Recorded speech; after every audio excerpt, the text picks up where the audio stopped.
A vida, a morte e a ressurreição de Cristo. Na vida de Cristo, de perfeita obediência à vontade de Deus e em seu sofrimento, morte e ressurreição, Deus proveu o único meio de expiação do pecado humano, de modo que os que aceitam esta expiação pela fé possam ter vida eterna e toda a criação compreenda melhor o infinito e santo amor do Criador. Esta expiação perfeita vindica a justiça da lei de Deus e a benignidade do seu caráter, pois ela não somente condena o nosso pecado, mas também garante o nosso perdão. A morte de Cristo é substituinte e expiatória, reconciliadora e transformadora. A ressurreição de Cristo proclama a vitória de Deus sobre as forças do mal e assegura a vitória final sobre o pecado e a morte. Para os que aceitam a expiação, ela proclama a soberania de Jesus Cristo, diante do qual se dobrará todo o joelho no céu e na terra. Uma porta aberta dá acesso ao centro do universo. O céu, uma voz chama: vem ver o que se está a passar aqui. No espírito, o apóstolo João observa o interior da sala do trono de Deus. Um deslumbrante arco-íris de esmeralda circunda o trono central, de onde saem relâmpagos, trovões e vozes. Sentados sobre tronos menores estão dignatários ataviados com vestes brancas e coroas de ouro. Quando se ouve o som de uma doxologia, os anciãos prostram-se em adoração, lançando as suas coroas diante do grande trono. Um anjo portador de um rolo selado com 7 selos exclama: quem é digno de abrir o livro e de desatar os seus selos? Apocalipse capítulo 5, versículo 2. Desanimado, João vê que ninguém no céu ou na terra é digno de abrir aquele rolo. O desânimo torna-se em pranto, até que um dos anciãos o consola. Não chores, eis aqui o leão da tribo de Judá, a raiz de David, que venceu para abrir o livro e desatar os seus 7 selos. Apocalipse capítulo 5, versículo 5. Olhando de novo para o majestoso trono, João vê um cordeiro que tinha sido morto, mas está vivo e revestido do poder do Espírito. Quando este humilde cordeiro pega no rolo, as criaturas viventes e os anciãos começam a cantar um novo hino. Tu és digno de receber o livro e de quebrar os selos, porque foste morto, e com a tua morte conquistaste para Deus gente de todas as tribos e de todas as línguas e de todos os povos e de todas as nações. Fizeste deles reis e sacerdotes para servir ao nosso Deus, e eles hão de reinar sobre toda a terra. Apocalipse capítulo 5, versículo 9 e 10. Todos os seres criados no céu e na terra se unem neste cântico ao que está sentado sobre o trono, e ao Cordeiro sejam dadas ações de graças e honra e glória e poder para todo o sempre. Apocalipse capítulo 5, versículo 13. Que haverá de tão importante neste rolo? Ele registra a libertação da raça humana da escravidão de Satanás e descreve a vitória final de Deus sobre o pecado. Revela uma salvação tão perfeita que os cativos do pecado podem sair do cárcere da condenação por simples decisão pessoal. Muito antes de ter nascido em Belém, o Cordeiro anunciara: eis aqui venho, no rolo do livro está escrito de mim: deleito-me em fazer a tua vontade, ó Deus meu. Sim, a tua lei está dentro do meu coração. Salmos 40, capítulo 40, versículo 7 e 8. Hebreus capítulo 10, versículo 7. Foi a vinda do Cordeiro morto desde a fundação do mundo que efetuou a redenção da humanidade. Apocalipse capítulo 13, versículo 8. A graça de Deus que salva. As Escrituras revelam um Deus que tem um imenso interesse na salvação da humanidade.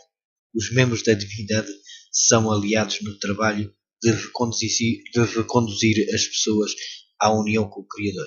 Jesus salientou o amor de Deus que salva, dizendo: porque Deus amou o mundo de tal maneira que deu seu Filho unigênito, para que todo aquele que nele crer não pereça, mas tenha a vida eterna. João capítulo 3, versículo 16. As Escrituras declaram que Deus é amor. 1 João capítulo 4, versículo 8. Ele vem em auxílio da humanidade, com amor eterno. Jeremias capítulo 31, versículo 3. O Deus que nos estende o convite para a salvação é todo-poderoso, mas o seu amor precisa de deixar que cada pessoa faça livremente a sua escolha. Apocalipse capítulo 3, versículo 20 e 21. A correção é um método contrário ao seu caráter e não pode ter lugar na sua estratégia. A iniciativa divina. Quando Adão e Eva pecaram, Deus tomou a iniciativa de os procurar. O casal culpado, ouvindo a voz do Criador, não correu alegremente ao seu encontro, como antes costumava fazer. Em vez disso, esconderam-se. Mas Deus não os abandonou. Chamou com toda a persistência. Por Adão, onde estás? Com profunda tristeza descreveu-lhes Deus as consequências da desobediência, a dor, as dificuldades que haveriam de enfrentar. Porém, na situação de desespero em que se encontravam, o Senhor revelou-lhes um plano maravilhoso, prometendo-lhes a vitória final sobre o pecado e a morte. Gênesis capítulo 3, versículo 15. Graça ou justiça.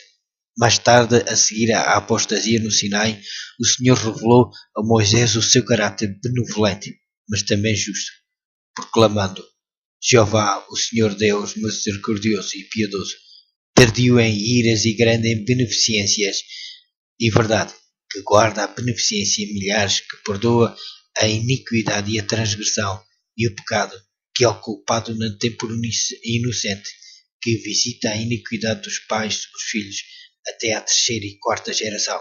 Êxodo capítulo 34, versículos 6 e 7.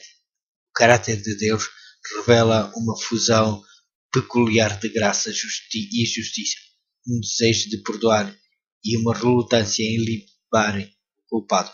Só na pessoa de Cristo é que conseguimos compreender como se podem conciliar estas qualidades de caráter. Perdoar ou castigar. Durante as épocas de apostasia de Israel, Deus muitas vezes pleiteou ansiosamente com as pessoas para que reconhecessem a sua iniquidade e voltassem para ele. Jeremias, capítulo 3, versículo 12 ao 14. Mas desdenharam os seus generosos convites. Jeremias, capítulo 5, versículo 3. Uma atitude obstinada de desprezo pelo perdão torna o castigo inevitável. Salmos, capítulo 7, versículo 12. Deus, apesar de ser misericordioso, não pode perdoar aqueles que se apegam ao pecado. Jeremias, capítulo 5, versículo 7. O perdão tem uma finalidade. Deus quer transformar os pecadores em santos. Deixe o ímpio o seu caminho e o homem maligno os seus pensamentos, e se converta ao Senhor, que se compadecerá dele. Torne para o nosso Deus, porque grandioso é em perdoar. Isaías capítulo 55, versículo 7. A sua mensagem de salvação dirige-se a todo o mundo, em termos bem claros. Olhai para mim e sereis salvos, vós todos os termos da terra, porque eu sou Deus e não há outro. Isaías capítulo 45, versículo 22. A ira de Deus contra o pecado. A transgressão original criou na mente humana uma disposição de inimizade contra Deus. Colossenses capítulo 1, versículo 21. Consequentemente, merecemos o desagrado de Deus, que é um fogo consumidor contra o pecado. Hebreus capítulo 12, versículo 29 e Abacuque capítulo 1, versículo 13. Uma verdade muito solene é que todos pecaram. Romanos capítulo 3, versículo 23. E todos são, por natureza, filhos da ira. Efésios capítulo 2, versículo 3 e Efésios capítulo 5, versículo 6. Estão sujeitos à morte, porque o salário do pecado é a morte. Romanos capítulo 6, versículo 23. A ira divina é o que a Escritura chama a reação de Deus ao pecado e à injustiça. Romanos, capítulo 1, versículo 18. A rejeição deliberada da vontade de Deus revelada à sua lei provoca a sua justa indignação ou ira. Segunda de Reis, capítulo 17, versículo 16 ao 18. Segunda de Crónicas, capítulo 36, versículo 16. Lade escreveu: os homens são eticamente pecaminosos, e quando Deus leva em conta todas as transgressões que pesam contra eles, tem de os considerar como pecadores, inimigos, como objetos da ira divina, porquanto é uma necessidade ética e religiosa que a santidade de Deus se manifesta em ira contra o pecado, mas ao mesmo tempo Deus anela salvar o mundo rebelde. Enquanto odeia cada pecado, tem um carinho especial por cada pecador. A resposta humana. A relação de Deus com Israel culminou no ministério de Cristo, que revelou da maneira mais clara as abundantes riquezas da graça divina. Efésios capítulo 2, versículo 7. João escreveu: vimos a sua glória, como a glória do unigênito do Pai, cheio de graça e de verdade. João capítulo 1, versículo 14. Jesus Cristo, segundo Paulo, para nós foi feito por Deus sabedoria e justiça, e santificação e redenção, porque, como está escrito, aquele que se gloria, glorie-se no Senhor. 1 Coríntios, capítulo 1, versículo 30 e 31. Quem, pois, poderá desprezar as riquezas da sua benignidade e paciência e longanimidade? Não admira que Paulo afirme que é a benignidade de Deus que leva ao arrependimento. Romanos capítulo 2, versículo 4. A própria resposta à oferta divina da salvação não tem origem nos seres humanos, mas em Deus. A nossa fé é nada mais do que um dom de Deus. Romanos capítulo 12, versículo 3. Tal como o nosso arrependimento. Atos Apóstolos, capítulo 5, versículo 31. Nosso amor surge como resposta ao amor de Deus. 1 João, capítulo 4, versículo 19. Não nos podemos livrar de Satanás, do pecado, do sofrimento e da morte. A nossa justiça é como trapos imundos.